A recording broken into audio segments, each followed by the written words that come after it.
Yo, what's up guys? Today we are reacting to this video, which is Indian movie puts Norway in the spotlight. Okay, so I have reacted to the trailer of this movie and I have read a little bit about what this movie is about, and it's actually a true story, a case that happened in Norway. And let's watch this video and see what people are saying about Norway's childcare system. In this video, it's saying that it's invasive. Do you guys agree or do you disagree? Let me know in the comments down below. Hey, let's just get into the video and see what this is all about.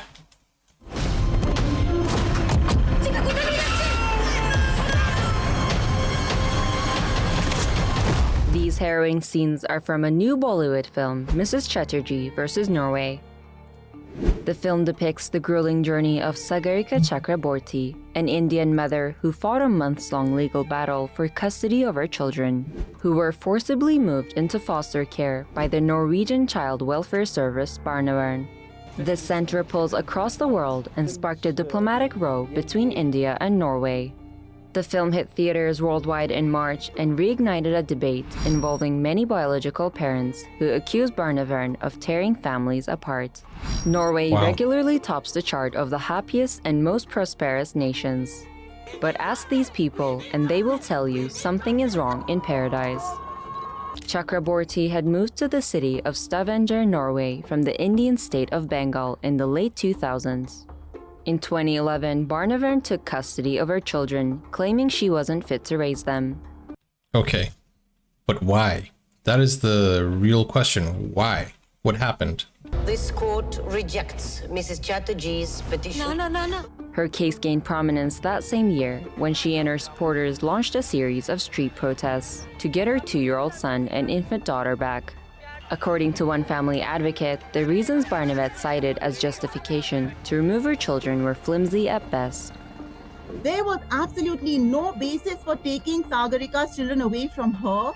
In their report, they'll have stuff like the kid spat his food on the ground and she raised her finger and spoke sharply in Bengali. And when she did that, he did this, he raised his hand. So that means that something must be happening. No allegation, nothing. Then they started saying that the Okay, let me just talk about this first incident. I don't know how things are in Norway. I have reacted to Norway many times here on the channel, and I have reacted to India many times on my second channel also. And I think there is a big difference between cultures. Like, for example, in my country, you know, my parents were very strict when I was growing up. Every Brazilian parent is strict, and I think every Indian mother is strict. You know, it's the way of disciplining their children. And I grew up in Africa, you guys already know this, and when I was studying, every single class had a beating stick. It's kind of like a plank, like a thick wooden stick, which would be under the teacher's table, and he would use it to discipline all the children. I remember that, you know, I was hit many times on the hand. Some of my friends were hit on, you know, the buttocks. They would hit on your open hands first, and then if you were disobedient again, then it would be on the other side of the hands, on your knuckles. And I remember one of them got hit on the back. So this was kind of like a normal thing when I was growing up. And I know that would be insanely controversial in Norway or any European country for that matter. But it was the way I grew up. I didn't know anything else.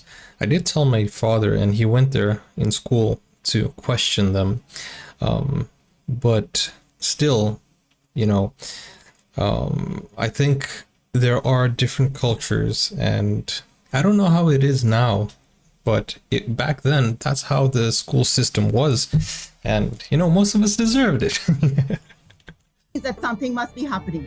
No allegation, nothing. Then they started saying that the little baby, okay, the 3-month-old breastfed infant, she looks at the care workers and not at the mother when we enter the room. That means she's not bonded to the mother. Hold on. Raising a No, wait, come on. If they're looking at the caretaker, it means it's a curious baby. You know, and curious babies are normally, I don't know, happy, I guess. They're interested in stuff around them. finger, a baby looking at a guest and not at her mother, these can't possibly be the grounds to put kids into foster care, right? No, I don't think so. I think there's something deeper. And let's not take Norway as fools. I think they are very fair. So it's a very intriguing story. And we're going to keep watching. But I'm not going to pick sides here because I love Norway and I love India. But there is something that must have happened, right? I mean, unless it was really unfair, and I think the children went back to her, so justice was served, I guess. Time and again, people who got tangled up with Barnevern have a somewhat similar story to share. A newborn baby girl was snatched from a young couple in 2011, with Barnevet representatives saying her father was dumb. In another instance, a girl was moved into foster care because her parents had different ethnic backgrounds. And then there's the case of What? Tanya Omdal, who says she was placed in foster care in 2016 after she became a target of bullying at school. Nei, jeg tror nok at den klagen som min far skrev på skolen om mobbing, og at skolen ikke ville håndtere det problemet, at da de fikk en... No way. I stedet for at skolen ble liksom... hadde det problemet, så ville de skylde det over på oss, at jeg hadde problemer i mitt hjem. Tonya has since joined hundreds What? of parents and activists who are calling for reforms at the Child Protection Service. Around 9,000 If you're from Norway, guys, explain what's going on, because I can't believe this would happen in Norway. 938 children in Norway were living in foster homes and institutions by end Why? of 2021. In recent years, aggrieved parents have taken to social media to share their stories, especially footage and pictures, demonstrating how Barnevet uses police to take their children away.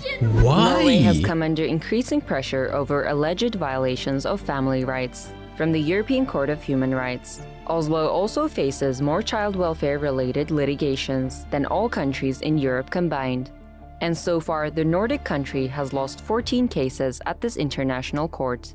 So how did it all go so wrong for the oil-rich Nordic state? If you see how Norway want to portray themselves to the international world, they want to see, look at us, we have low crime statistics, our employment rate is record, almost no one is without work. Migrants like Sagarika are more likely to run a fool with Barnevern because of cultural differences, language barriers, and even discrimination.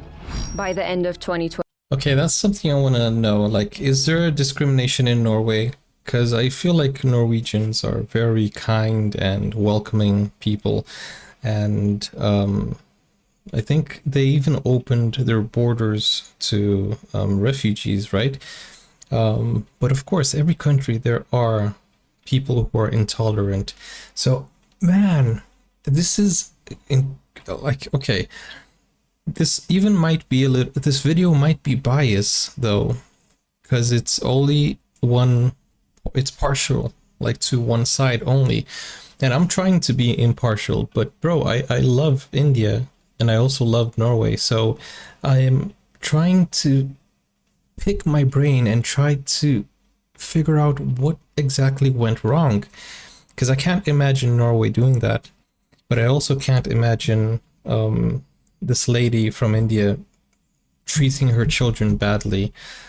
I think it was just a huge misunderstanding, because I know what tough love is. I know what an Indian mother does to protect her children, to educate and discipline her children, because Indian mothers and Indian fathers are very similar to Brazilian fathers and Brazilian mothers. And it would be crazy if, for example, my father would discipline me and the government would come in and take me away from him. No, I don't. That is crazy. That is insane. 2021, around 3,651, or 36% of the children in foster care had a migrant background. That's a lot considering that migrants make up only 16% of Norway's population. Data from the last 5 years shows that this trend hasn't changed much. The CPS system is a great way to bring a lot of people, to generate jobs for a lot of people. And so that's what happened. And of course, this became like a multi-billion industry for lawyers who got paid by the government, for judges, for social workers.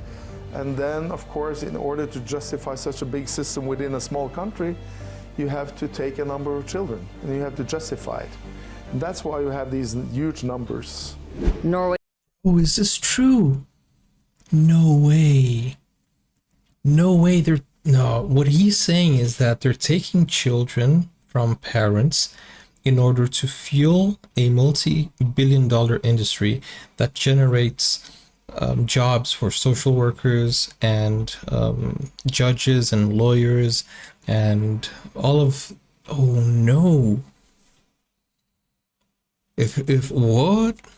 Man, somebody from Norway, please explain to me, because bro, I don't generally believe everything I see on the news, but what? Why? How? No way. No way, no way. That's crazy, bro. That's crazy. Okay, I am shocked right now. Norway's Child Protection Service encourages teachers, psychologists, and even neighbors to report to them if they feel a child needs help. This is a positive measure, especially if a child is facing sexual or physical abuse, or if parents have a drug addiction or an alcohol abuse problem. But taking children into the state care becomes controversial when parents complain they were not given any sufficient reason, or that the allegation of abuse against them wasn't backed by evidence. I mean, you need to prove it, right? I mean, there needs to be proof. Bro, you know, my mother-in-law is a social worker, and she has spoken about many different cases where there has been abuse, and you know, the parents were abusive and the children were scared and the children needed help. But you know, there are some situations that it's just a loving father giving some tough love. I'm not saying all cases are all like that. Some parents are really abusive and some parents are really, you know, need anger management. Critics of Barnevern say the system has been bestowed with a great deal of power. Childcare workers can forcibly take a child or baby from a school, a nursery, or even a maternity facility under an emergency care order, which doesn't require a court's permission. Bro, now that's wrong. I mean, the police should enforce the law, but a social worker can forcibly take a child from school? That's kidnapping from where I come from. But now, with the international spotlight on Barnevern, things are slowly changing for the better. For instance, the number of emergency care orders has gradually diminished over the years. But is this only in Barnevern? Is this only in this location? Yo, what do you guys think of this? The Barnevern caseworkers who visit families and determine a child's fate have faced scrutiny for being biased and inexperienced. I would also agree with those who say that the ones making the most difficult decisions in these cases are people with too little education and too little experience in life. Sometimes they don't have children themselves, and they are 23 years old, 24 years old. Chatterjee was brave and lucky to have support of the Indian government and her family to fight for her children's custody. But yeah, bro, one thing I have learned, don't mess with India, because India is united. India, man, you know, they went and spoke to the Indian government and the Indian government intervened because nobody messes with Indian children. Not all parents do. The concerns of other parents must also be addressed, and in order for this to happen, it is clear that reforms at Barnevern are indispensable. Okay, so what he said about young social workers, 23, 24 years old, that's impossible. Like, bro, you need to study for that, right? You need at least like a university degree, and you can't get that when you're 23 years old. I mean, you barely left high school. Bro, that is crazy.